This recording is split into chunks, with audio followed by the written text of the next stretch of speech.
ირაკლი კობახიძე, რომელიც დღეს ესე უტიფრად გამოდის და USAID-ის დახურვას ზეიმობს ხბოს აღტინებით, 2001 წლებში იყო რეგიონალური კოორდინატორი, ანუ ეს ნიშნავს, რომ სომხეთს, აზერბაიჯანს, საქართველოში განკარგავდა ვინ იღებდა საგანმანათლებლო გრანტებს. პრობლემები USAID-ს მქონდა. ამაზე ჩვენ საუბრობდით პირველები.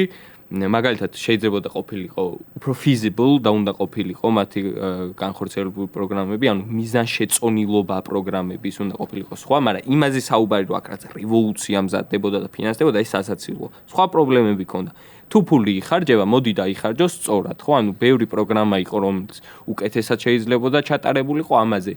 შესაბამისად არ საუბრობდნენ ხოლმე ისინი, ვინც ამ დაფინანსებას იღებდნენ, იმიტომ რომ დიდხნიანი პარტნიორობა აკავშირებდათ USAID-თან. ბოლო წლებში ესეც შეიცვალა და ან strategic დაგეგმვისგან ეგრეთ წოდებული, ანუ სტრატეგიული დაგეგმვიდან უფრო feasible მიზანშეწონილ და მოკლევადიან პროგრამებზე გადადიოდა USAID. ანუ ნაბანს ყალსა ისეთ გამოთქმა გვაქვს, ბავშვი არ უნდა გადააყოლო, ანუ როცა რაღაცა კეთდება და ხედავ რომ შეიძლება ამან დადებითი ეფექტი მოიტანოს, შეგიძლია ის უბრალოდ გააკეთო კარგად და დახურვა, მით უმეტეს ამის აღნიშვნა შენგან და რაღაცა ზეიმი ეს სასაცილო არის, მაშინ როდესაც საზღვისპირა რეგიონების შშმ-პირების ინტეგრაცია ფაქტობრივად ამ დაფინანსებებით მოხდა და ის რომ თქვა საზღვისპირა რეგიონებში ადამიანებს აქვთ განათლებაზე ხელმისაწვდომობა და საერთოდ აწყდებიან სოციუმს მსგავსი დონორების დაფინანსებით ხდება.